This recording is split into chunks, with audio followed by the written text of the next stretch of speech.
एक दार्शनिक अपने एक शिष्य के साथ कहीं से गुजर रहा था। चलते चलते वे एक खेत के पास पहुँचे।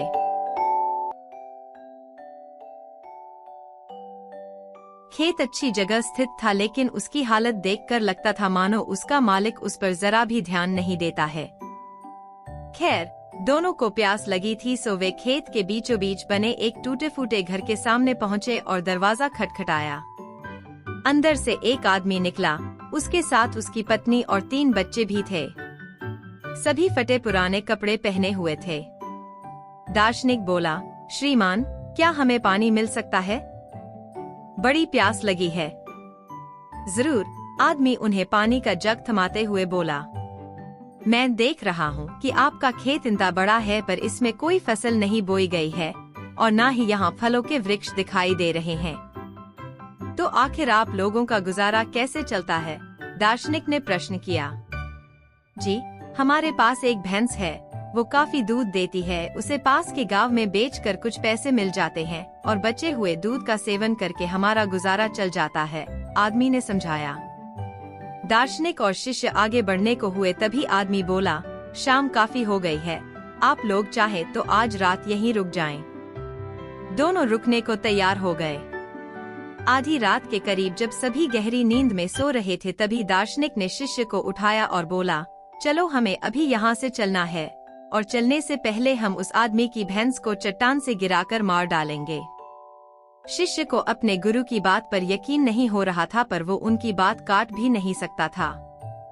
दोनों भैंस को मारकर रातों रात गायब हो गए। यह घटना शिष्य के ज़हन में बैठ गई और करीब 10 साल बाद जब वो एक सफल उद्यमी बन गया, तो उसने सोचा क्यों न अपनी गलती का पश्चाताप करने के लिए एक बार फिर उसी आदमी से मिला जाए और उसकी आर्थिक मदद की जाए। अपनी चमचमाती कार से वह उस खेत के सामने पहुंचा। शिष्य को अपनी आंखों पे यकीन नहीं हो रहा था। वह उजाड़ खेत अब फलों के बागीचे में बदल चुका था। टूटे फूटे घर की जगह एक शानदार बंगला खड़ा था और जहां अकेली भैंस बंधी रहती थी, वहां अच्छी नस्ल की कई गायें और भैंस अपना चारा चर रही थीं। शिष्य ने सोचा कि शायद भैंस के मरने के बाद वो परिवार सब बेच बाच कर कहीं चला गया होगा और वापस लौटने के लिए वो अपनी कार स्टार्ट करने लगा कि तभी उसे वो 10 साल पहले वाला आदमी दिखा। शायद आप मुझे पहचान नहीं पाए, सालों पहले मैं आपसे मिला था। शिष्य उस आदमी की तरफ बढ़ते हुए बोला।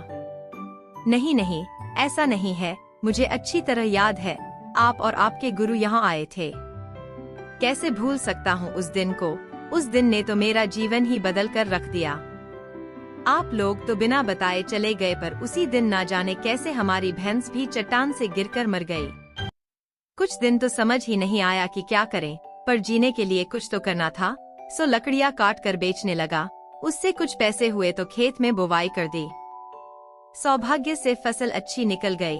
बेचने पर जो पैसे मिले उससे फलों के बागीचे लगवा दिए और यह काम अच्छा चल पड़ा और इस समय मैं आसपास के 1000 गांव में सबसे बड़ा फल व्यापारी हूँ। सचमुच ये सब कुछ ना होता अगर उस भैंस की मौत ना हुई होती। लेकिन यही काम आप पहले भी कर सकते थे? शिष्य ने आश्चर्य से पूछा। आदमी बोला, बिल्कुल कर सकता था, पर तब जिंदगी बिना उतनी मेहनत के आराम से चल रही थी। कभी लगा ही नहीं कि मेरे अंदर इतना कुछ करने की क्षमता है, सो कोशिश ही नहीं की। पर जब भैंस मर गई तब हाथ पांव मारने पड़े और मुझ जैसा गरीब बेहाल इंसान भी इस मुकाम तक पहुंच पाया। आज शिष्य अपने गुरु के उस निर्देश का असली मतलब समझ चुका था और बिना किसी पश्चाताप के वापस लौट पा रहा था। फ्रेंड्स, कई बार हम परिस्थितियों के इतने आदी हो जाते हैं कि बस उसी में जीना सीख लेते हैं, फिर चाहे वो परिस्थितियां बुरी ही क्यों न हो। हम अपनी जॉब से नफरत करते हैं, पर फिर भी उसे पकड़े पकड़े जिंदगी बिता देते हैं। तो कई बार हम बस इसलिए नए बिजनेस के बारे में नहीं सोचते क्योंकि हमारा मौजूदा बिजनेस दाल रोटी भर का खर्चा निकाल देता है। पर ऐसा करने में हम कभी भी अपने फुल पोटेंशियल को रियलाइज नहीं कर पाते हैं और बहुत सी ऐसी चीजें करने से चूक जाते हैं जिन्हें करने की हमारे अंदर क्षमता है और जो हमारी लाइफ को कहीं बेहतर बना सकती हैं। सोचिए, कहीं आपकी जिंदगी में भी तो कोई ऐसी भैंस नहीं जो आपको एक बेहतर जिंदगी जीने से रोक रही है। कहीं ऐसा तो नहीं कि आपको लग रहा है कि आपने उस भैंस को बांध कर रखा है, जबकि असलियत में उस भैंस ने आपको बांध रखा है। और अगर आपको लगे कि ऐसा है, तो आगे बढ़िए, हिम्मत करिए, अपनी रस्सी को काटिए, आजाद होइए। आपके पास खोने के लिए बहुत थोड़ा है, पर पाने के लिए पूरा जहान है। जाइए, उसे पाकर दिखाइए।